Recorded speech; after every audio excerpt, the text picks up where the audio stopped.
ఎంత పెన్షన్ తీసుకుంటారు? 2000 పెన్షన్ తీసుకుంటారు. 2000కి ఎంత ఇస్తానన్నాడు ఆయన? ఎంత ఇస్తానన్నాడు? 4000 ఇస్తానన్నాడు. 4000 ఇచ్చిన వాళ్ళకి ఎంత ఇస్తానన్నాడు? 6000 ఇస్తానన్నాడు. ఏడవైంది మళ్ళా పగదేశకాల లెక్క మళ్ళీ బయలుదేరొచ్చిండు. కాంగ్రెస్ పార్టీ బలపరిచిన అభ్యర్థులకు మనం ఆలోచన చేయొద్దు. బీఆర్ఎస్ ప్రభుత్వము బలపరిచిన అభ్యర్థులకు మనం ఆలోచన చేయొద్దు. మీరు పిలిస్తే మీ కష్టాలలో మీ బాధలలో పాలు పంచుకున్న గొప్ప నాయకుని మీరు మల్కాజిగిరి పంపించింది. పంపించలేదా? పంపించదా లేదా? అసలు మాట వస్తలేదు.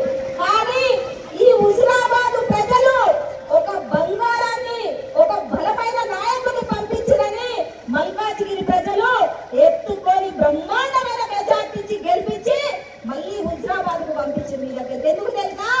ఇక్కడ పుట్టిన గడ్డ, హుజురాబాద్ గడ్డ మీద పుట్టిన ఈటల రాజేందర్ అన్న నమ్ముకున్న కార్యకర్తలకు, నమ్ముకున్న నాయకులను గెలిపించాలన్న ఒక నమ్మకంతో, విశ్వాసంతో, మీరున్నదన్న ధైర్యంతో ఇవాళ సర్పంచ్ ఎన్నికలలో బయలుదేరి వచ్చి ఇవాళ అరుణ లాంటి మహిళలను, సర్పంచ్ అభ్యర్థులను గెలిపించడం కోసం అన్న తిరుగుతాడు.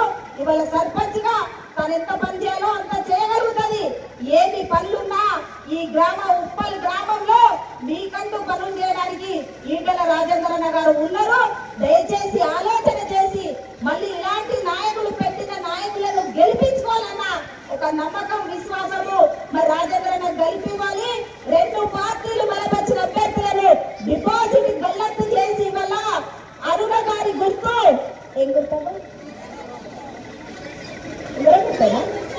ఉంగురా గుర్తుకు ఓట్లు ఇచ్చిందారే. 15,000 నుంచి 12,000కి వచ్చింది, మోసం వచ్చింది. అవునా కాదా?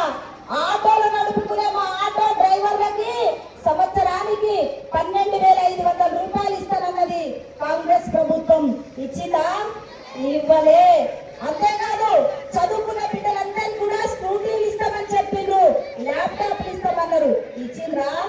మేము జడ్పీటీసీగా ఉన్నప్పుడు 75 రూపాయల పెన్షన్ ఉండే వైఎస్ రాజశేఖర కాంగ్రెస్ ప్రభుత్వంలో. మళ్ళీ మేము కొట్లాడితే 200 పెన్షన్ ఉండే. మేము మాట్లాడతారు కానీ ఉప్పల్ ప్రజలు మోసపోరు, గోసపడరనేది మాత్రం నేను అనుకుంటున్నా. ఇంతకుముందు మేము సెల్ ఫోను కార్లో కూర్చొని వింటున్నా.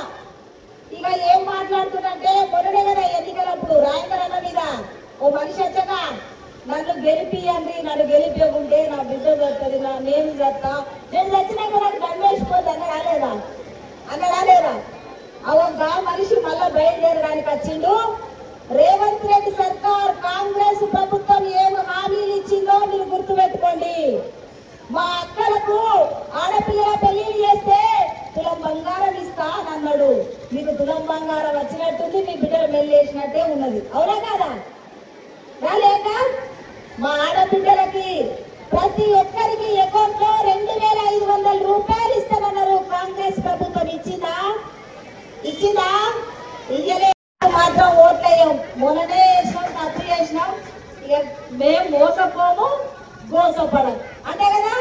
కాబట్టి ఈటల రాజేందర్ అన్న పెట్టిన వ్యక్తికి మాత్రమే ఓట్లేస్తాం, గెలిపిస్తామన్న నమ్మకంతో, విశ్వాసంతో వచ్చిన మీ అందరికీ కూడా ఒక్కసారి బాగా గుర్తు పెట్టుకోండి, ఆలోచన చేయండి. సర్పంచ్ అంటే తన ఎంపీటీసీగా దాదాపు ఏం పనులు చెయ్యరు. ఎందుకంటే ఎమ్మెల్యేలు, ఎంపీలు కలిసితేనే గ్రామాలలో డెవలప్ జరుగుతుంది. నేను జడ్పీటీసీ అప్పుడు అన్న ఎమ్మెల్యే, నాది కేశవపట్నంలో జడ్పీటీసీలు ఫస్ట్ 2001లో తను ఎమ్మెల్యే. నా జడ్పీటీసీ నిధులు అన్న ఎమ్మెల్యే గారు ఇచ్చిన నిధులతో నా కేశవపట్నాన్ని డెవలప్ చేసుకున్నా. మళ్ళీ నేను ఎమ్మెల్యే, అన్న ఫైనాన్స్ మంత్రి, అన్నగారి సహకారంతో నా చొప్పదండి నియోజకవర్గాన్ని డెవలప్ చేసుకున్నా. కానీ ఈ సర్పంచ్ ఎన్నికలు అనేటివి మీ గ్రామంలో ఒక నమ్మకమైన వ్యక్తికి, మీ కాళ్ళల్లో మెదిలే బిడ్డ, మీ కళ్ళ ముందు కనబడే బిడ్డ, మీకు ఏం పనులు ఉంటాయి? ఒక ఎంఆర్ఓ ఆఫీస్ పోయి ఒక పని చేసుకురావాలి, ఒక ఎంపీడీఓ ఆఫీస్ పోయి పని చేసుకురావాలి, ఓ పోలీస్ స్టేషన్ ఉంటే పని చేయాలి. అలాంటి పనులు చేసే గ్రామ సర్పంచ్నే సేవకులు అనుకోవాలి. దయచేసి మంచి తన అనుభవం ఉన్నది. అరుణకు ఎంపీటీసీగా చేసిన అనుభవం ఉన్నది. అరుణ భార్య భర్తలకు అండదండగా ఒక రాష్ట్రాన్ని సాధించిన ఒక గొప్ప నాయకులు ఈటల రాజేందర్ అన్న అండదండలు ఉన్నాయి అనేది మనం గుర్తుపెట్టుకోవాలని మీకు విజ్ఞప్తి చేస్తున్నా. నా ఎనుక ఇవాళ నన్ను నడిపించడానికి నాతోటి మహిళలు వచ్చిండ్రు.